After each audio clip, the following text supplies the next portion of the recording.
Toque tem cura? Este é o tema da nossa conversa de hoje. Transtorno obsessivo compulsivo. Esta coisa do toque começou a criar muita procura no Brasil a partir do momento que o cantor Roberto Carlos começou a dizer que ele sofria do transtorno obsessivo compulsivo de toque. No primeiro momento, assim, eu estava até assistindo um show dele que ele fala sobre isso, que ele estava fazendo tratamento para esse transtorno. E naquela semana do show, vários pacientes me ligaram para marcar um horário para fazer uma entrevista, para diagnosticar se era portador de um transtorno obsessivo compulsivo. Aí eu falei assim, nossa, muito obrigado, Roberto Carlos, por ter ido num show e ter falado desta demanda pessoal. De fato, artistas, atores, pessoas da mídia, quando em público revelam problemas pessoais na qual estão fazendo tratamento, ajuda muito, porque as pessoas começam a tomar consciência daquele problema que elas podem estar passando e não sabem como procurar uma ajuda. Eu tenho um texto no meu site, abarcapsicólogo.com.br, que você vai se aprofundar depois. No link você vai bater lá, Toque tem cura, e você vai entender um pouco mais aprofundadamente daquilo que nós estamos falando agora. É um dos textos que eu escrevi com maior número de procuras, tanto no meu site como também no blog do site da TV Canção Nova, que eu também tenho um blog lá.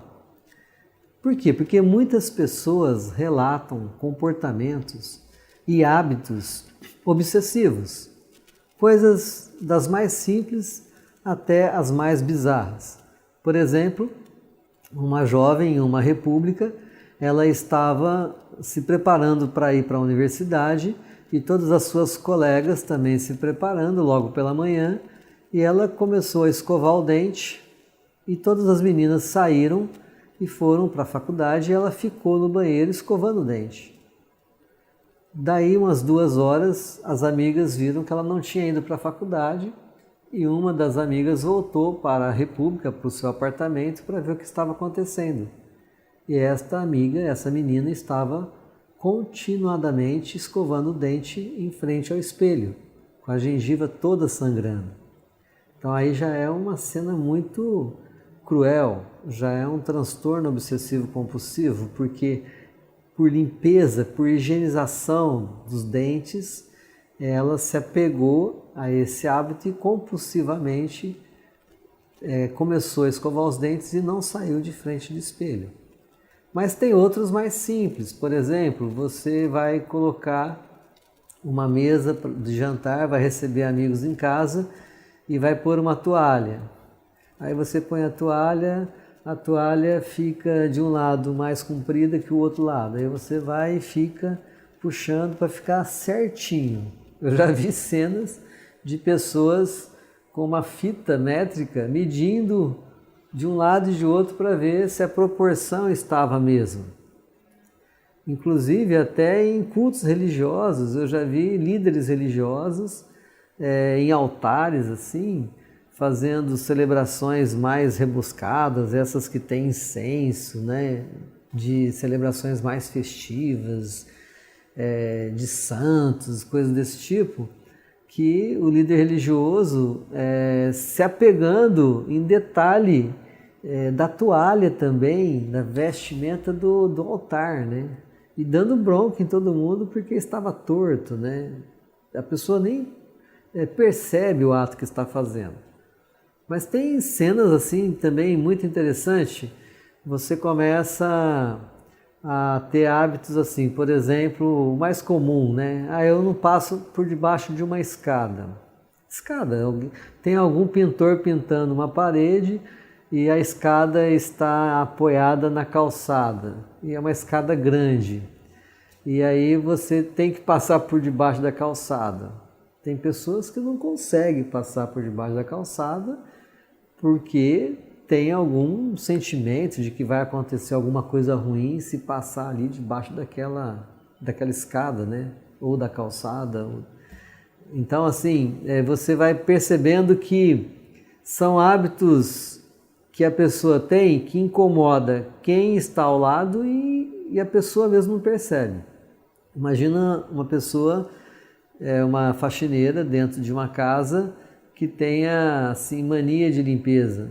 Ela vai chegar para limpar um apartamento inteiro, o dia todo, e aí ao final do dia chega a patroa dela ou aquela que a contratou e vê que ela não saiu de um quarto, porque ela está obsessivamente limpando os mesmos móveis durante o dia inteiro. Isso é verdade, isso pode acontecer. Então, o TOC, o transtorno obsessivo compulsivo, ele é caracterizado por uma série de comportamentos repetitivos e compulsivos, isto é, mania de limpeza. Às vezes, eu tenho uma tendência de fechar, por exemplo, eu saio da clínica, fecho tudo. A hora que eu estou lá embaixo, no estacionamento, para pegar o carro, eu venho assim, será que eu fechei? Aí, como eu sei que eu posso desenvolver algum tipo de transtorno dessa ordem, o que eu faço? Se ficar aberto, vai ficar. Se estiver aberto, vai ficar. Eu não vou voltar lá para fechar. Porque se eu dou corda para isso, eu vou criando um hábito de toda vez que eu fechar a porta, a hora que eu estiver já na rua, na estrada, dentro do carro, eu vou voltar para saber se a porta está fechada. Ou vou dormir, por exemplo, uma pessoa vai dormir à noite e ela vai em todas as portas, em todas as janelas, para verificar se todas estão devidamente trancadas. E mesmo que tenha grade, e mesmo que às vezes more no 10º andar de um condomínio, é uma loucura, né? É uma coisa assim muito que escraviza a pessoa. Aí ela certifica, deita na cama, daqui a pouco ela volta, porque ela está em dúvida se tudo está fechado conforme ela tinha deixado fechado. Então, ela volta lá e repete o hábito. Então, isso já começa a entrar numa ordem de um transtorno. Por que é um transtorno? Porque escraviza, porque impede você de avançar no cotidiano. Muitas pessoas mandam e-mail para mim, mandam mensagem para mim, perguntando se tem o TOC ou não tem. Então isso aí a gente fala, para você ter clareza se você tem o TOC ou não, você tem que procurar um psiquiatra ou um psicólogo para fazer um diagnóstico. Quando eu posso dizer que uma pessoa tem o TOC definitivo e que ela precisa de um tratamento? Quando aquele hábito, aquela mania, aquela obsessão, aquela compulsão está tirando ela da realidade. O TOC, ele tem uma característica que faz a pessoa se escravizar para aquele comportamento, diante daquele comportamento, e ela começa a sofrer. Então, eu já tive pacientes, por exemplo, que em pré-vestibular, alunos que estão em fase de vestibular, que começam a ter o seguinte sentimento: se eu não rezar de tal forma todas as noites, ou se eu não rezar antes de começar a estudar, e a cada tempo eu tenho que desenvolver uma oração, uma reza, eu não vou conseguir guardar o conteúdo, e não conseguindo guardar o conteúdo, eu não vou passar no vestibular. E se eu esquecer de rezar, eu vou ser castigado. Então isso é um sintoma de transtorno obsessivo compulsivo que vem com uma linguagem religiosa. Porém, esse transtorno ele pode vir sem uma linguagem religiosa. Ele pode vir com hábito higiênico. A cada meia hora eu preciso levantar e tomar água Só que deu aquela meia hora, se eu não levantar para tomar água, então se eu me tornar escravo deste hábito, vai acontecer alguma coisa e eu vou morrer por alguma infecção que eu vou adquirir. Então, tá vendo? Já é um conteúdo de ordem de saúde, de prevenção. Ou, por exemplo, eu vou almoçar e se eu não fizer um ritual na hora de almoçar, não vai fazer digestão. Aquela comida não vai fazer digestão. Eu já tive casos de paciente que a hora que ia comer, para fazer o prato no self-service, fazer aquela fila enorme, imagina, naquele pico do self-service, aqui em Vitória, por exemplo, na hora do almoço os restaurantes lotam, né, porque tem muitos negócios, na região onde eu tenho a clínica tem muitos negócios, e a pessoa, imagina, você ter na sua frente ali no self-service alguém que fica empacando a fila, por quê? Porque tem que colocar todas as comidas no lugar correto, o arroz no lugar tal, a verdura no lugar tal, a carne no lugar tal. E se ela senta para almoçar e vê que ela colocou ou misturou os ingredientes ali no prato, ela levanta e não come, ela faz outro prato. Então, se ela estiver sozinha, isso ela não vai se auto-perceber. Se ela estiver acompanhada de alguém, alguém vai dar um toque, ei, vamos parar com isso, vamos fazer diferente, né? Então, o toque, ele é muito pontuado em todos os lugares, muitas pessoas acham que tem, porque é comum, nós temos mania de criar hábitos.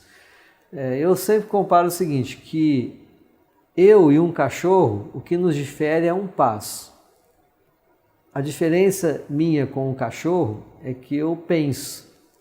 Se eu esqueço de pensar, eu viro um cachorro, viro um animal, então eu crio hábito.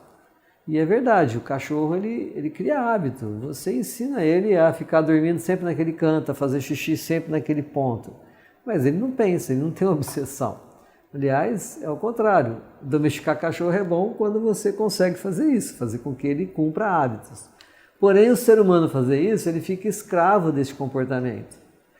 Por exemplo, casos de pessoas que 9 horas da noite tem que estar na cama dormindo, para que tenha qualidade de vida. A pessoa pode estar numa festa, pode estar assim passeando, que acaba para ela o mundo se ela não estiver na cama dela. Ou se ela estiver viajando e não estiver no hotel para dormir. É uma coisa assim que impede a pessoa de avançar. Neste sentido, por isso que nesse sentido que nós temos que estar atento que o toque, todos nós temos elementos de toque.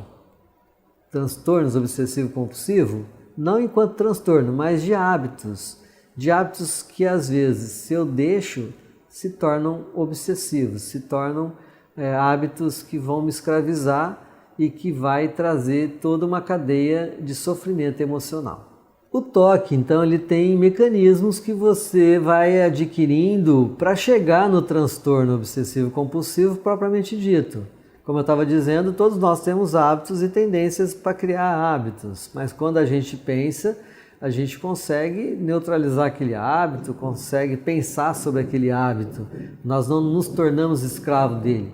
Porém, uma das coisas que mais desenvolve o estabelecimento do transtorno obsessivo-compulsivo é o sentimento de culpa. A culpa é aquele chicote que a pessoa carrega e quando ela faz algo que ela julga que está errado, ela se condena.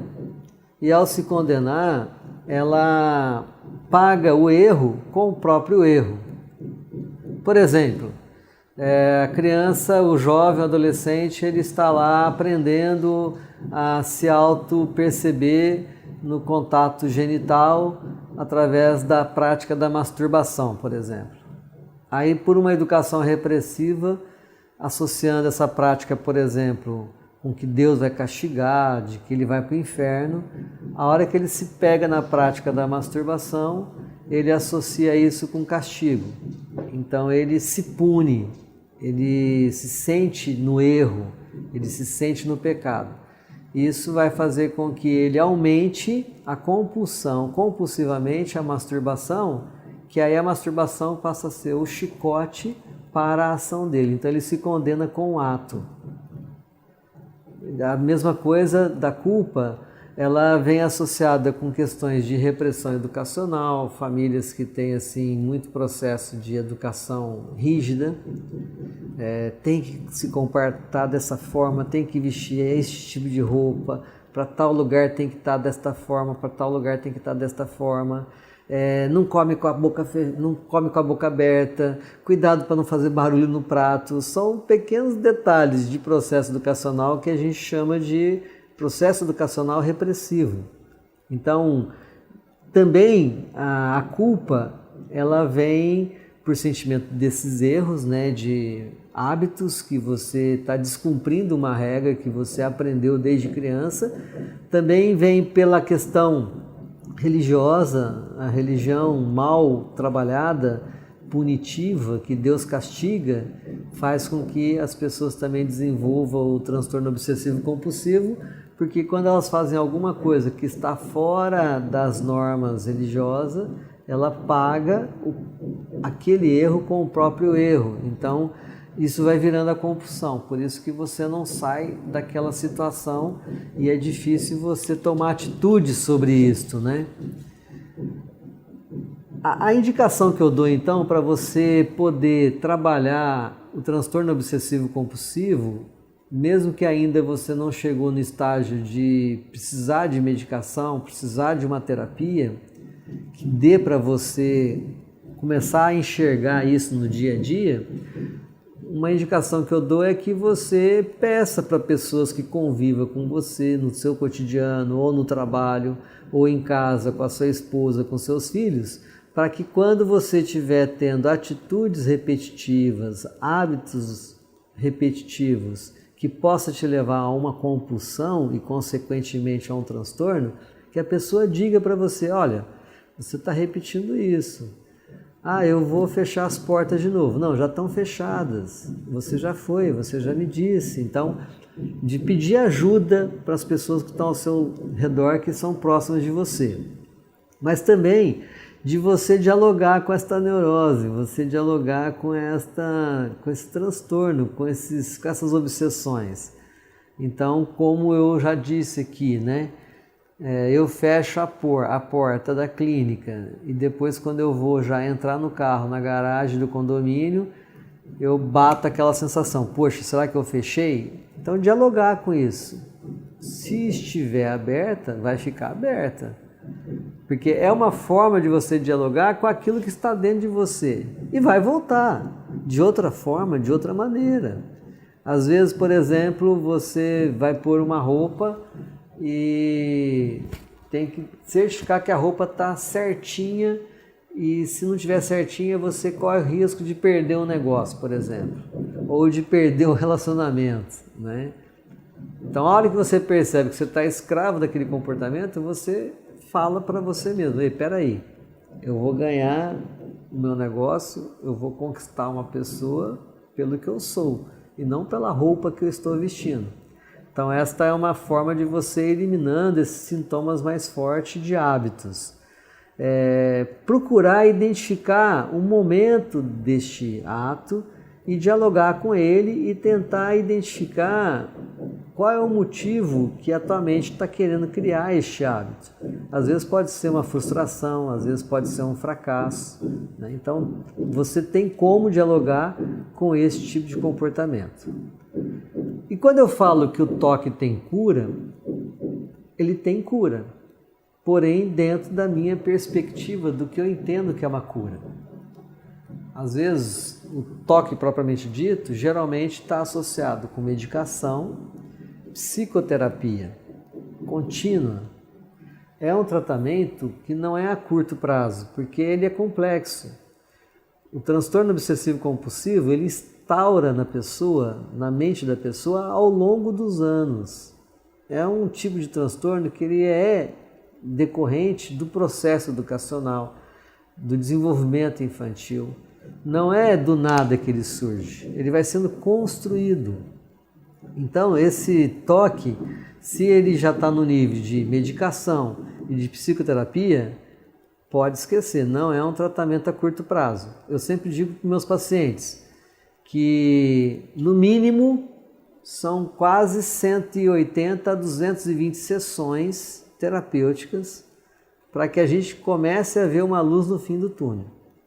Quando eu falo isso, eu já perco vários pacientes e eu prefiro perdê-los. Por quê? Porque eu não posso enganar uma pessoa que com 10, 15, 20 sessões ou menos de um ano de medicação, ela vai conseguir entender e elaborar o transtorno do toque, o transtorno obsessivo compulsivo. Quando eu falo que tem cura, eu estou falando de algo que muitas correntes da ciência, da psiquiatria, também da própria psicologia, já tem publicações que mostram que o toque não tem cura. Mas por que na minha visão o toque tem cura? Porque o meu tratamento, eu levo as pessoas a entender que cura não é a ausência do sintoma. Cura é o aprender a se encontrar com o sintoma. Trocando em miúdos, quando você tem um problema de ordem emocional, a cura daquele problema não está na eliminação do problema.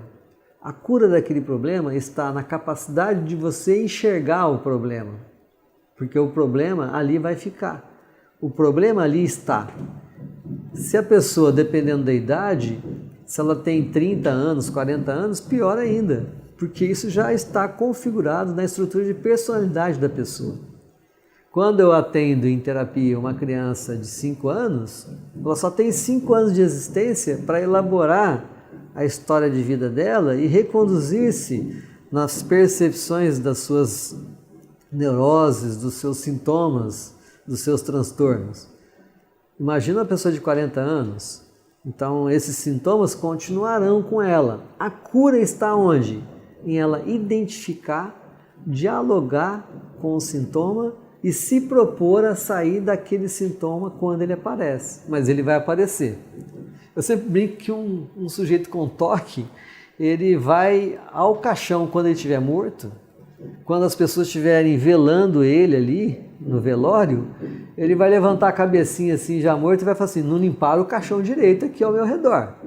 Ou algum outro que é mais obsessivo assim, coisas organizadinhas, vai virar para as flores e vai falar assim, essas flores estão tudo mal organizadas, mesmo que ela já esteja morta. É uma brincadeira que eu faço para dizer o seguinte, que o transtorno obsessivo, a pessoa vai carregar ele até a morte. A diferença é que a cura está em identificar quando ele aparece, quando ele se manifesta, o porquê ele se manifesta, fazer diálogo e saber entender com o que ele está ligando, com que tipo de repressão que ele está repetindo, que tipo de castigo que ele está repetindo, que tipo de regressão emocional que ele está fazendo. Por isso que o processo de psicoterapia ele é a longo prazo, porque isso leva tempo para a pessoa identificar, relacionar os fatos. Pode até ser que ao longo dos anos a pessoa identificando o sintoma e conversando com o sintoma e se propondo a não deixar o sintoma se manifestar, pode ser que esse sintoma fica tão frágil que ele elimine absolutamente o toque. Eu tenho pacientes que eliminaram de fato o toque. Porém, a maioria dos que eu dou alta saem em alta sem às vezes a medicação. Por que a medicação é necessária? Porque o toque ele gera uma ansiedade, porque a compulsão gera uma ansiedade. Então você tem que fazer o manuseio do controle da ansiedade. E todo tratamento medicamentoso de ansiedade, que o psiquiatra passa a medicação de ansiedade, é necessário fazer um controle para que ao eliminar a ansiedade não se caia numa depressão. E como o toque ele tem muito elemento da culpa, cair na depressão e na angústia é muito fácil. Por isso que aí continua o sintoma. Então o manuseio da medicação está muito por conta da questão da ansiedade, porque isso gera uma ansiedade. A pessoa quer sair daquilo e não consegue. Porém, com o tempo, ao aprender a lidar com o sintoma dela, ao dialogar com o sintoma e deixar o sintoma dela ficar frágil a ponto dela vencer e não o sintoma vencer, pode ser que ela deixe a medicação e isso acontece, é fato. Vários pacientes que a gente atende, junto com parceria com bons psiquiatras que fazem esse diálogo interdisciplinar, isso é muito importante, que há profissionais que acham que só a medicação trata, mas a pessoa fica escrava da medicação. Então, todos nós temos hábitos que podem virar repetitivos e compulsivos. Quando a pessoa se torna escrava desses hábitos, se torna, então, elementos de transtorno obsessivo-compulsivo. O transtorno obsessivo-compulsivo pode ser tratado, sim, e tem cura. E a cura está nesta ótica que eu trago, de saber lidar com o sintoma. Então, o fato da pessoa entender que ela não vai eliminar o sintoma, mas vai aprender a conviver com o sintoma, já é um milagre, já é uma cura. Então, um abraço para você e que você consiga identificar pessoas que convivem com você ou até hábitos seu que possa estar te conduzindo para um transtorno obsessivo compulsivo. Ou se você sente que já tem, então é melhor você procurar uma ajuda, procurar uma avaliação psiquiátrica e uma condução psicoterapêutica.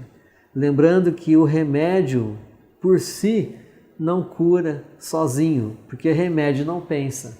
Então, quando você toma uma medicação para tratar algum transtorno de qualquer ordem emocional, você precisa de uma psicoterapia, porque pela psicoterapia você aprende a pensar. Aí um dia a medicação deixa de ser necessária, a não ser em casos crônicos e casos que às vezes é pro resto da vida. Mas isso são poucos casos assim, é bem menor. Então, nesse sentido que eu espero ter contribuído para que você possa identificar o sintoma de pessoas ao seu redor, os seus sintomas, se caso você tenha desenvolvido isto, e procurar uma ajuda e aprender a dialogar com essas neuroses obsessivas compulsivas. Um abraço.